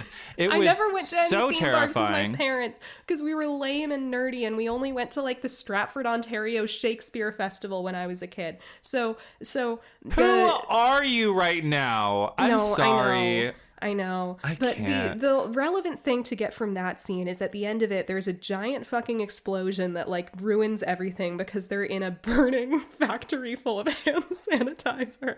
So back in 2012... It destroys the walkway they're on too. It's a really cool set piece. I like that bit. But back in 2012, Maddie gets a postcard from Georgia. Ma'am. Yes, and apparently Buck has forgiven her. Wee you, another cringe alert. So, I'm so sorry, but this is something I've been talking about since the beginning, right? Oliver Stark's delivery in the narrated montage of Buck's globetrotting is extremely hokey, which I admittedly love, but it does also make me cringe. Here are some standout lines to me. I'm the coolest mixologist in Virginia Beach. There's no stopping me now. And then later in the episode, he has a great one where he goes, "Today is my first day as a probationary firefighter. That's right, I made it through. Wish me luck." He's I don't know if it's because he's British, and he was oh, I've got to do American voiceover, and it's voiceover, so I've got to be more kind of pointed and showy and in character or whatever. But it's crazy. It's Yeah, crazy. no, there's a reason he's not a voice actor. That's true. It sounds it's like true. he's doing like, you know, when you're listening to like a Broadway soundtrack and there's like some dialogue on the soundtrack, but it's obvious that they've kind of like punched it up because they're in the studio like recording the dialogue instead of on stage. It kind of sounds like that. The only thing I can think about with that analogy is the soundtrack recording for The Prom, the original Broadway cast of The Prom on Broadway, where like the guy who plays like the main guy, he speaks in that, I just tapped my mic. He speaks in that amateurish acting way where like the actor is clearly uncomfortable and trying to have emotion. And so they just like quiver out all of their lines. They're like, yeah, feels pretty good. And then, it's like there's vibrato on their speaking notes. It's so weird. I hate it every time. I'll have to listen to that. I never got into The Prom. It's not a good show, but it's a fun show. I saw it, and it was sweet, and there were parts of it that I genuinely enjoyed and were funny. But this, I think this montage, I think it works for me because the postcards themselves are so sweet and earnest that like the performance almost like complements it, you know? And I definitely and let's give a timeline. Appreciate all the pictures Buck sends of. Yes. And Maddie's gay coworker even acknowledges this at one point. Buck is like going through the Village People roles. Let's go through the timeline, okay? We see him as well, first he's like a mixologist, a bartender. No, yeah, he starts by doing odd jobs along the East Coast, just sort of working his way up and down the East Coast. He starts in like Georgia, and then he goes up to Virginia Beach. He's a mixologist. He went to bartending school, and he became a mixologist in Virginia Beach, and was dating a girl at the ocean, and then she broke his heart, of course. And so he moved inland with a nomadic group of construction workers who build homes wherever they go. Nomadic group of construction workers, like that's their like ethnicity. basically it's a calling more so. But then he nomad house builds his way through like the entire like United States, like down through Arizona into California, where he tries to be, as we all know, a Navy SEAL and pusses out. He says this crazy line where he says, I mean, these are the guys that got Bin Laden. Like, you know they're badass. I was like, Buck. She wanted to fuck me harder than the U.S. government. Fuck Bin Laden. I did also think of that. Fuck Bin Laden. And then he becomes for the first time this year. He becomes a ranch hand, and he moves up to Oregon. He's like an Oregon ranch hand. He goes to the ocean again. This is part of the reason. No offense to the Buck storyline. I mean, a little bit of offense, you know. But I always was a little sad that they didn't reveal Buck as just like a thing that he has always known about himself, but never really like put words to. Because, come on, like, you're telling me he was like a ranch hand and this nomadic construction worker and like bartending in Peru, and he never experimented sexually? He never, not once. He never had any like complicated casual situationships. I have seen fanfics, and that's all I'll say. Right, but I guess what bothered me about the Buck storyline is now that basically it doesn't like leave it ambiguous. It's like now that makes it certain that he couldn't have had any experiences with men before. Even though, you know, seriously, like the Buck we know when we first meet him, it's like there's no way that guy never experimented before.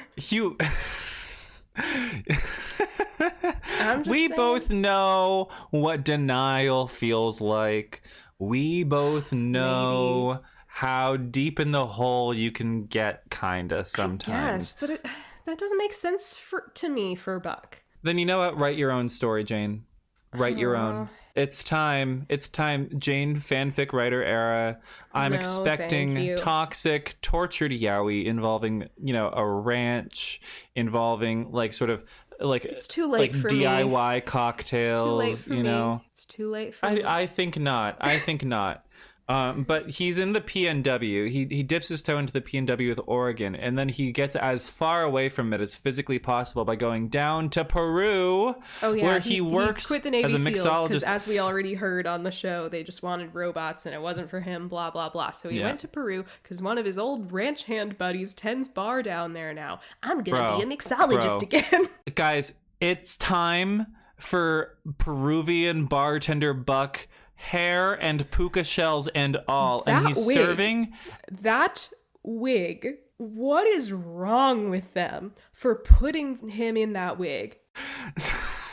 So the title, no, I just have to say before we start tearing apart the Party City wig, Okay. The title, like the place card, it disappeared before I got a good look at it, and I saw like an M and an A, and I swear to God, for a half a second, I thought it said Maricon Beach. What is that? Okay, so on Espanol, maricon means faggot. Okay, maybe just cut all that out because I don't. I didn't get it. I'll let the fans decide. This hair. Much has been said about this hair over the years. That hairline is deep down in the uncanny valley. It's like it doesn't just not belong to Buck. It's like it could never belong to any human. Like what were they thinking? It looks fried. It looks so unnatural. It's pulled so far forward. It's just I guess it's to be so absolutely fair, bad. I could see like the concept of him maybe like taking really bad care of his hair and like swimming in the ocean every day, not washing it, like getting it sun bleached all the time. Maybe he's bartending, right? Maybe he's getting like lime and lemon juice all over his hair and then going out in the sun, which of course naturally bleaches it, but is also very damaging. But that still doesn't solve the issue of the hairline being in Hades, just in some nether world.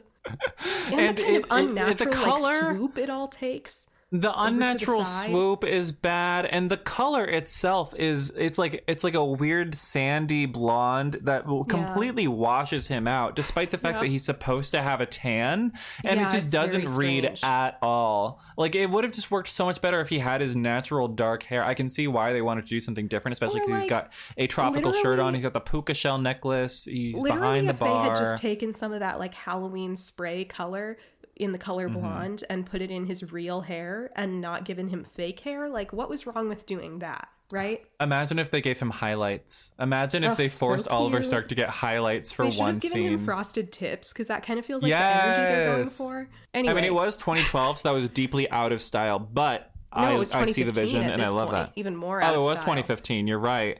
Fuck. But back in the present, Buck wakes up and he and Saleh are like on the ground. Wait, no, I'm sorry. Did you just breeze past the frat house origin story? Yeah, I did. Sorry. So there's also a frat house origin story in the last one. Buck apparently has moved on from a group of nomadic construction workers to a group of nomadic like fuckboys.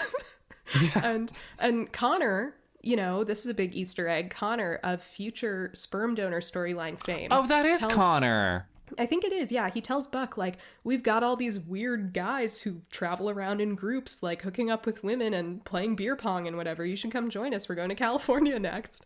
And so that's the frat house origin story. Very important.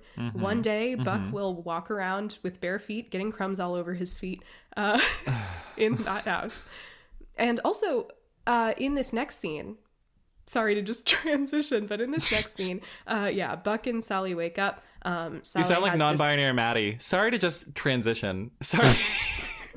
Sorry. See, this is a funny bit. I'm sorry. It's not mean-spirited at all. It's literally, I want it to happen.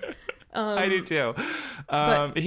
Sally is pinned under a giant vat, and it's fucked up. Yeah.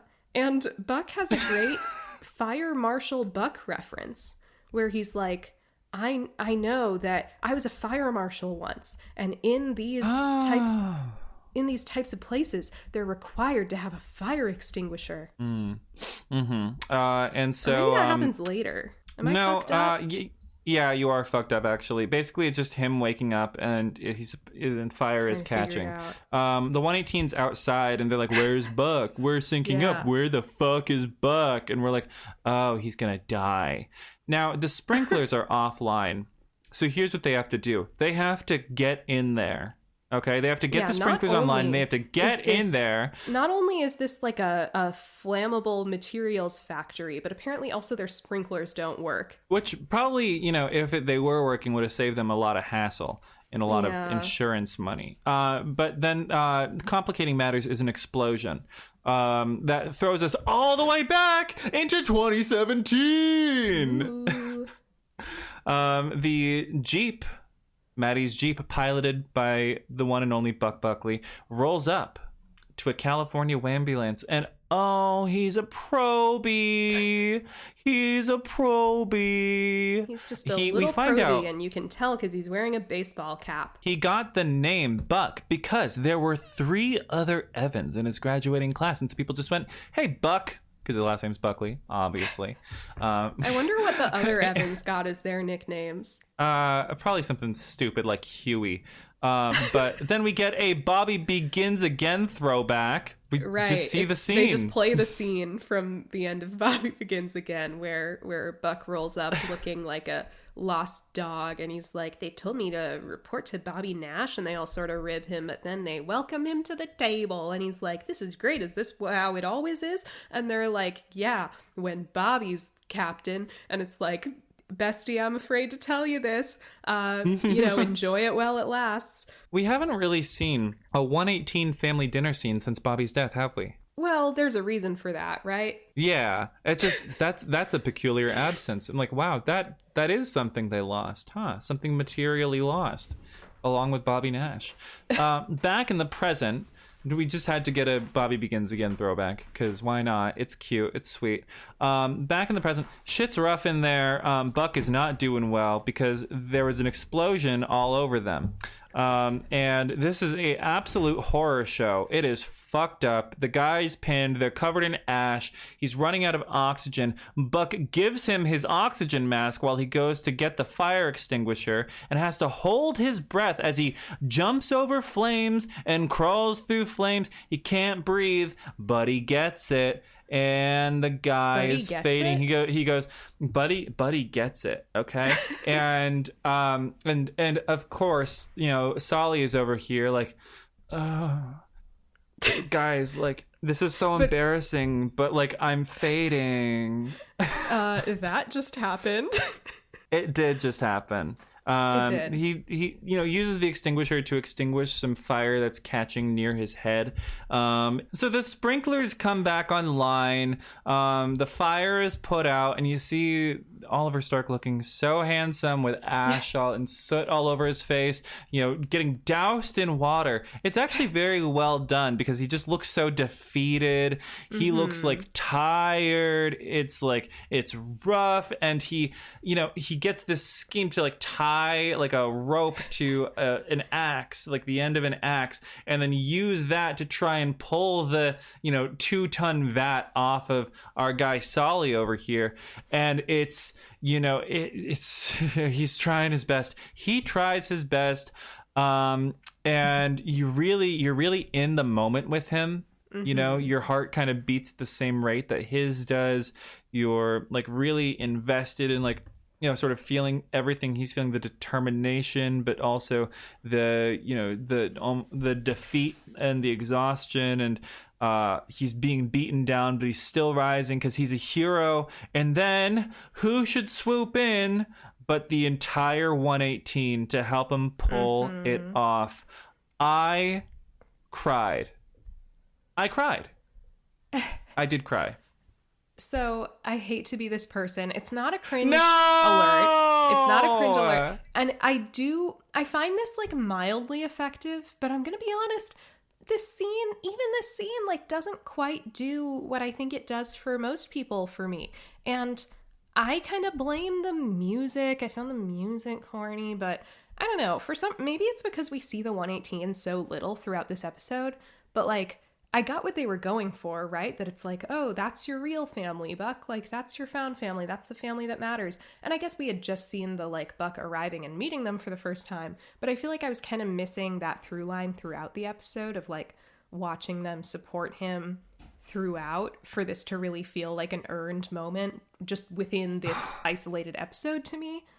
So, like, sorry to be a hater. If only we got 50 other episodes before this one, hammering home the found family theme. I get that, but you have your overarching stories, and then you have your, like, within the episode arc. And I felt that this, as the climax to the within the episode arc, didn't quite land for me personally. Fine. I'm not going to argue with what lands with you personally. I'm just saying, for me personally, it worked. I bought it. I appreciated. I'm here to give a voice to people like It Nash, okay?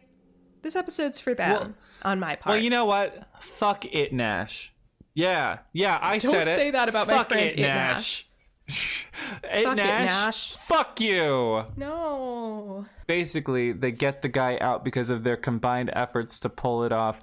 They're all there for Buck. It's very sweet. We all cried, all of us. And then afterwards, they get the guy out, and Buck is beaten down like a cartoon dog, as he often does. The ambulance. Yeah, he's a big fan of that this episode. And guess who should come along to earn her check? It's Athena Grant.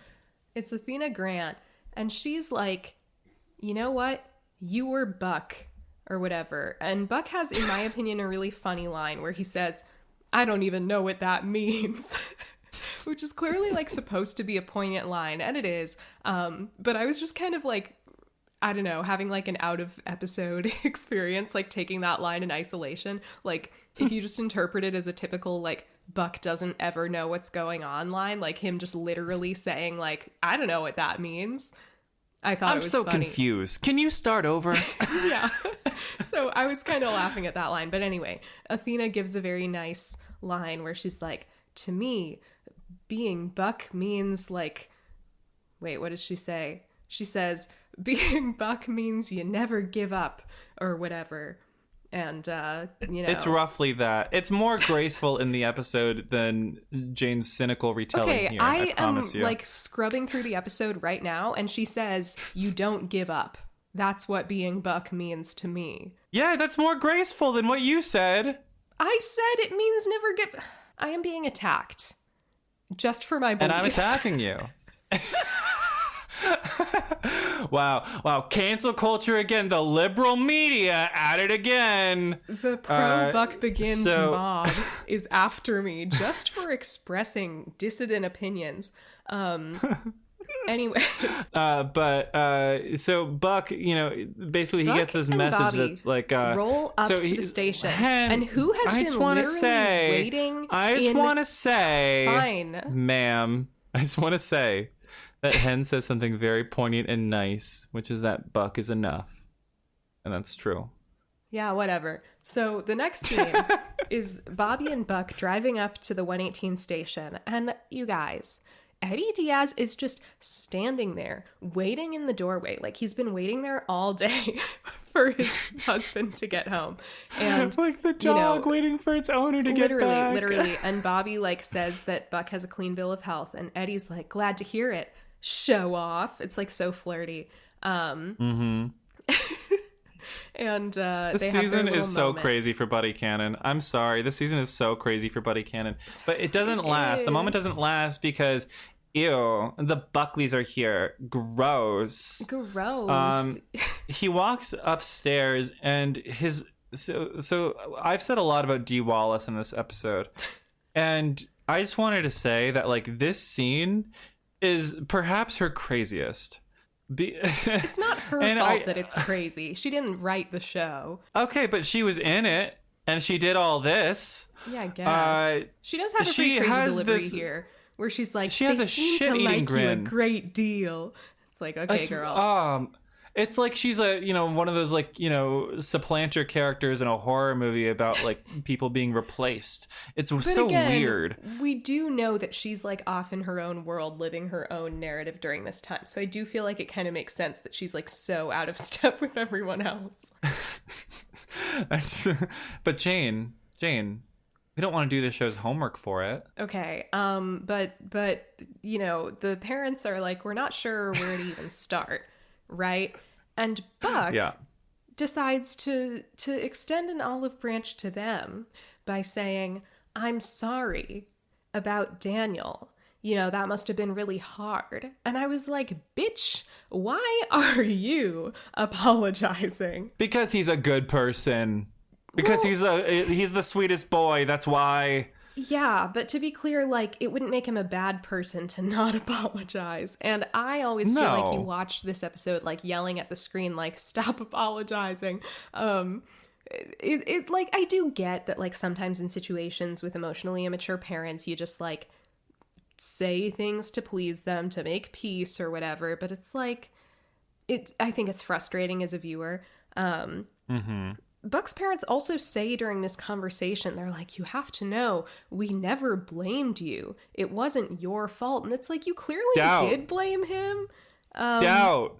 Yeah, like, yes, I'm glad that they're saying to him it wasn't his fault. You know, I think that could be a healing moment. But the thing of we never blamed you is like so, almost feels like they're shirking responsibility for the way they treat him. It feels like they're gaslighting him because they very, like, you know, directly called him a reminder in that scene we saw in this episode. And it's very obvious that on some level, emotionally, they were blaming him for what happened, or at least, you know, putting all of their negative emotions about what happened onto him.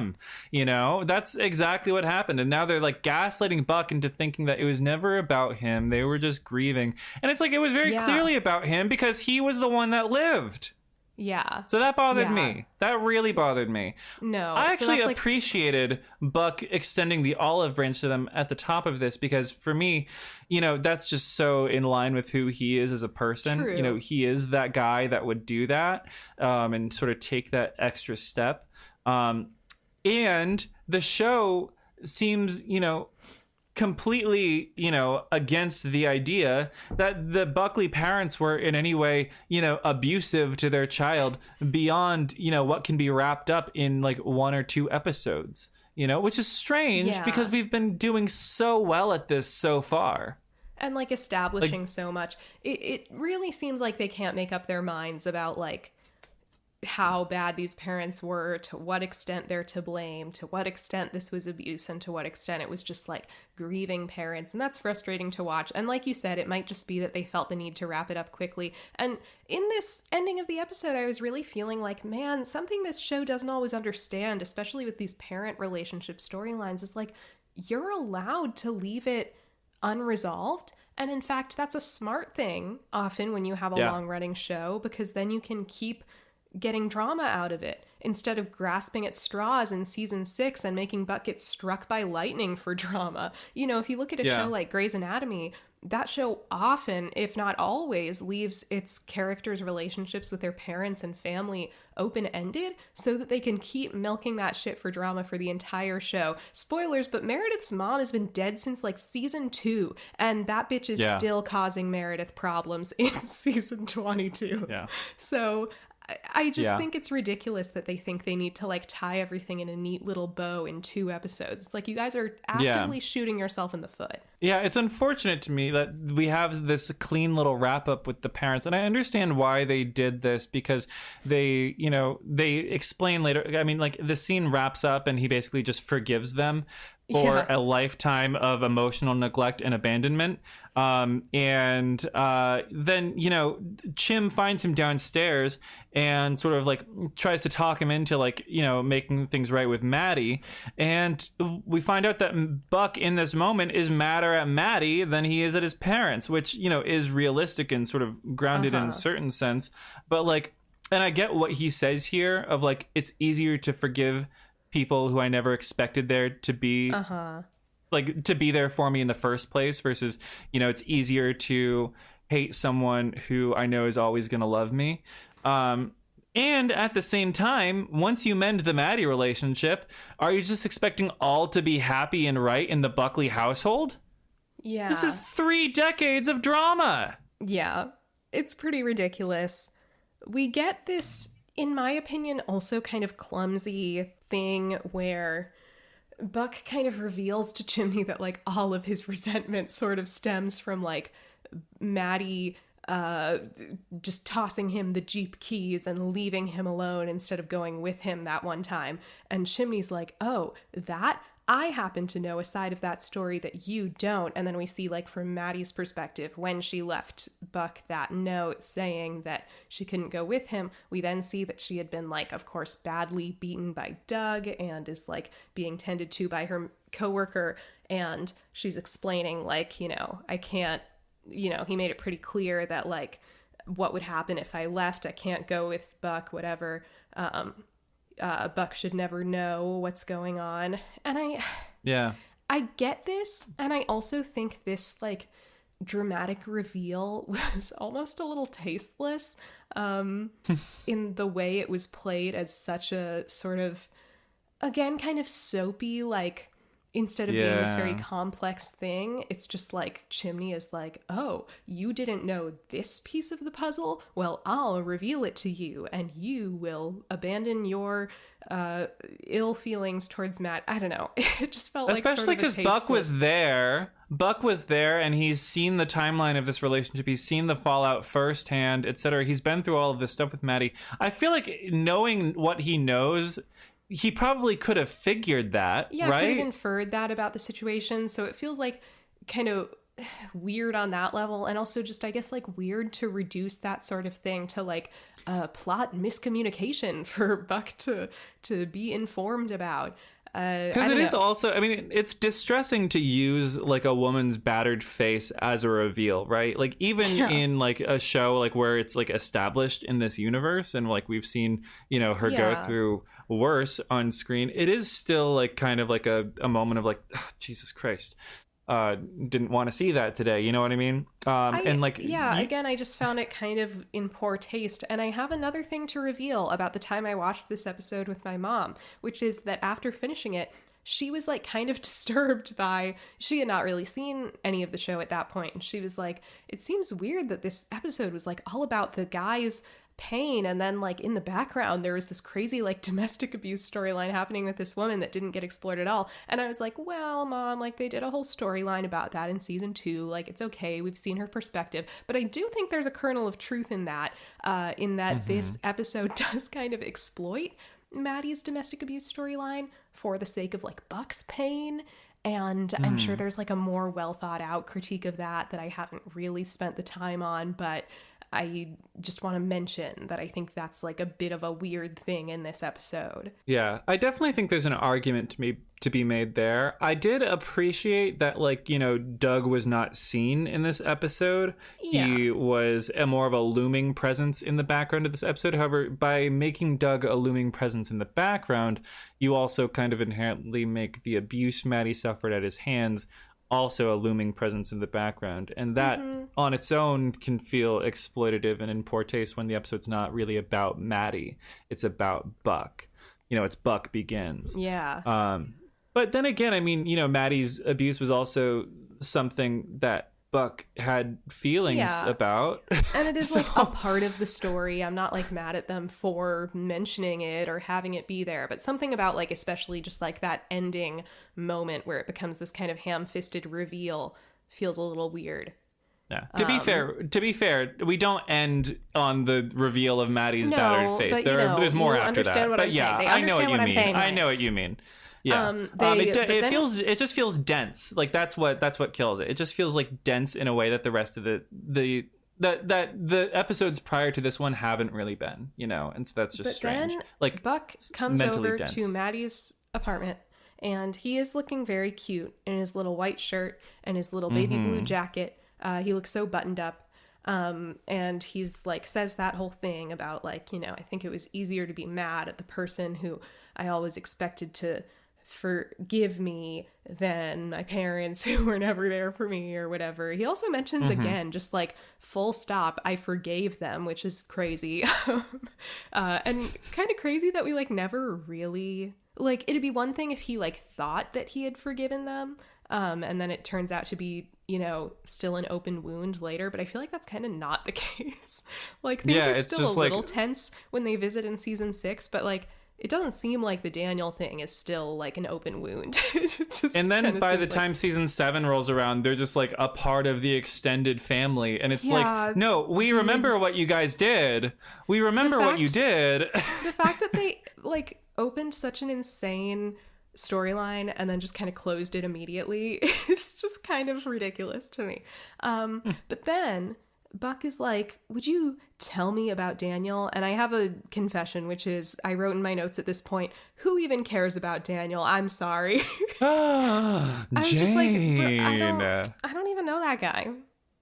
You know? How can people be so heartless? Yeah, that's me. How can people That's be me. so cruel? Easy to be hard. Buck walks over to Maddie's baby box and he's like, tell me the truth. I don't have one of these, do I? And Maddie's like, wait a second.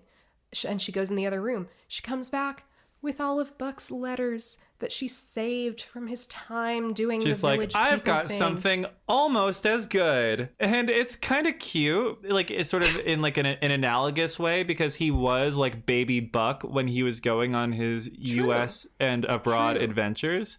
And so it was kind of like the baby version of his adult self, which I appreciated. And honestly, I think that's probably more enjoyable for him to revisit than his traumatic and awful traumatic childhood, his unhappy childhood. Yeah. Very true.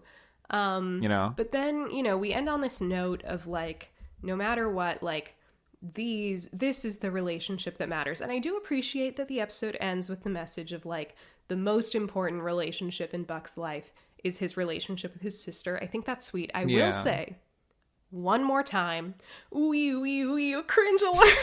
I knew you would. I'm so sorry. But I find this ending montage so cringe because it's literally just a montage of my sister and I have this joke of like whenever a movie will do a flashback to something that happened earlier in the movie, we'll be like previously on the movie you're currently watching. And this montage does previously on the episode of the show you're currently watching. It includes footage from other episodes, but it's like largely made up of footage from this episode, which just always feels extremely ridiculous to me. But even the footage from previous episodes, it's like, yeah, we've watched the show, like, which has effectively communicated the depth of their relationship. We get it. We don't need this. The montage just feels ham-fisted and manipulative, and it's got this like dumb overwrought song over it. It just felt like a matter of taste. Again, I think Jennifer Lynch might have gone for something more interesting at the very least. Mm-hmm. I make a constructive critique for this montage, workshop it a little bit. I think if production wanted to make this montage really sing and actually work and feel very poignant, what they should have done is just shot a few more vignettes with the child actors that we haven't seen. And they can be in close-ups.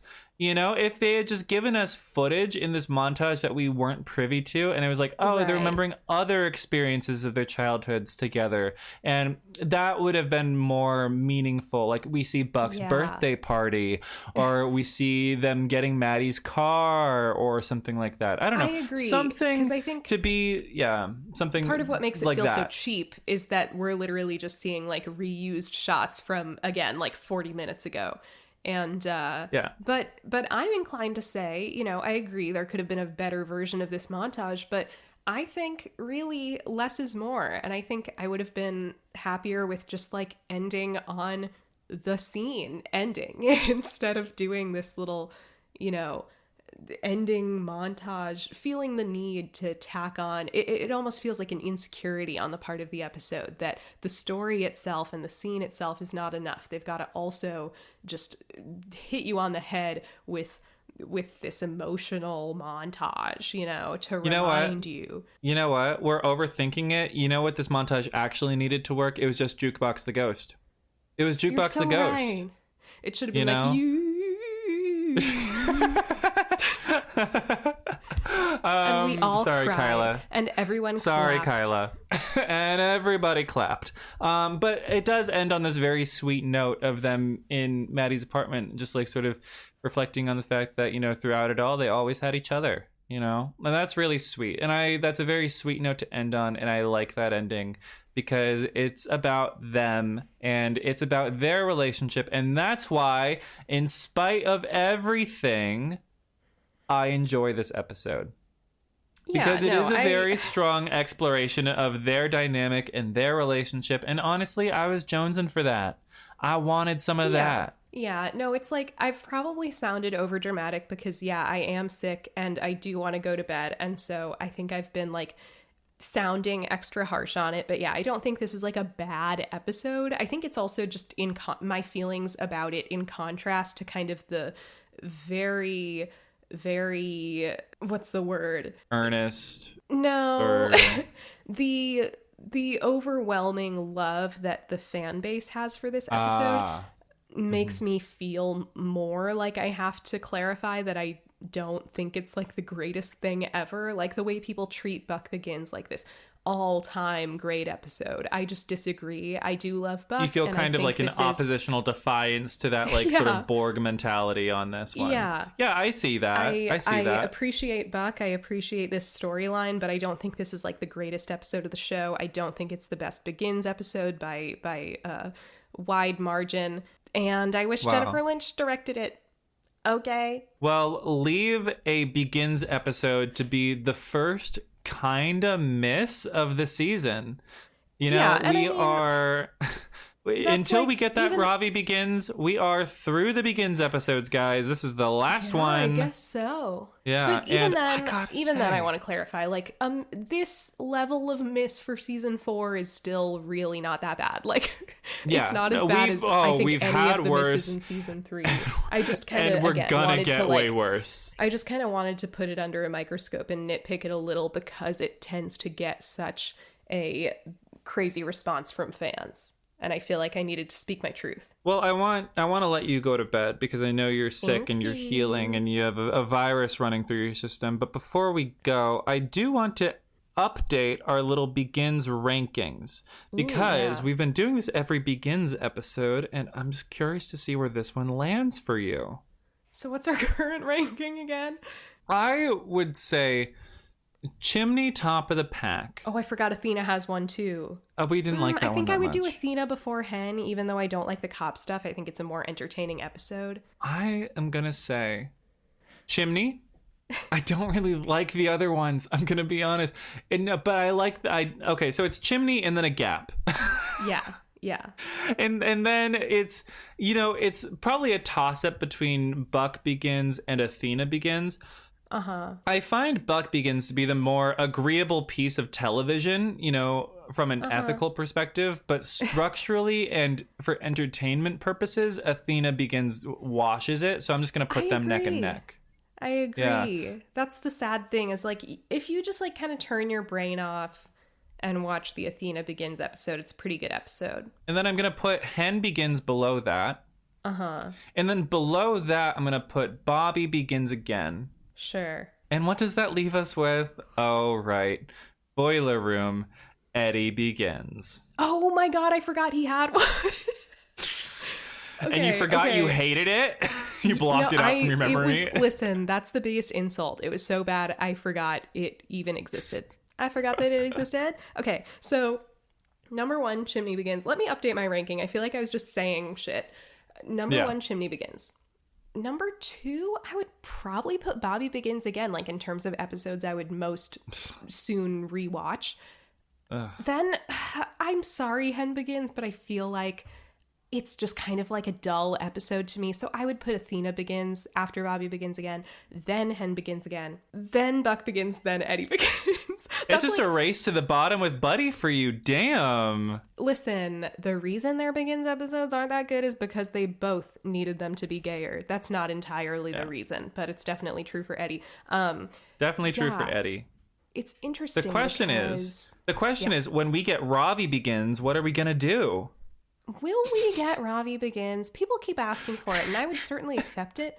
But it's like, until they truly transition him to a main character, which they haven't done literally in the production of the show, and they certainly haven't done story-wise, it's not going to make any sense, And I don't want them to just like force a backstory on a character who hasn't really been a POV character yet, Yeah. I want them to It'd be like getting a Michael Begins or a Karen Begins. Michael Begins would suck so much ass. It would suck ass so hard. At least there's a 0% chance of it happening. A 0% chance. This is the story of how I became an architect and decided to marry a woman because, quote unquote, her biological clock was ticking. And then 50 years later, I realized I was gay. Unless he is, like booking flights to New York for quote unquote business trips and going to the Rambles at 3 a.m. and it's just hardcore for 45 minutes. I don't want to see it. I don't want to see it. I'm sorry. Should we wrap this baby up? With that has been Buck Begins. We have had so many thoughts about it, and I can't wait to edit it soon. I think it was kind of a banger. I'm going to proclaim it a banger. Dun, dun. The episode or the session? This session, to be clear. Right. I was about to say, you're contradicting yourself. Well, I agree. I think this session was a banger, despite the dropped calls. Oh my god, whose fault was that? I would never. So, if you guys want to support us further, follow us on social media at First Respodcast and spelled how it sounds. And support us on Patreon. We just put out our new Patreon exclusive talking about Halloween movies because it's coming out on Halloween. Halloween movies starring 911 actors. We covered I Know What You Did Last Summer, starring Jennifer Love Hewitt.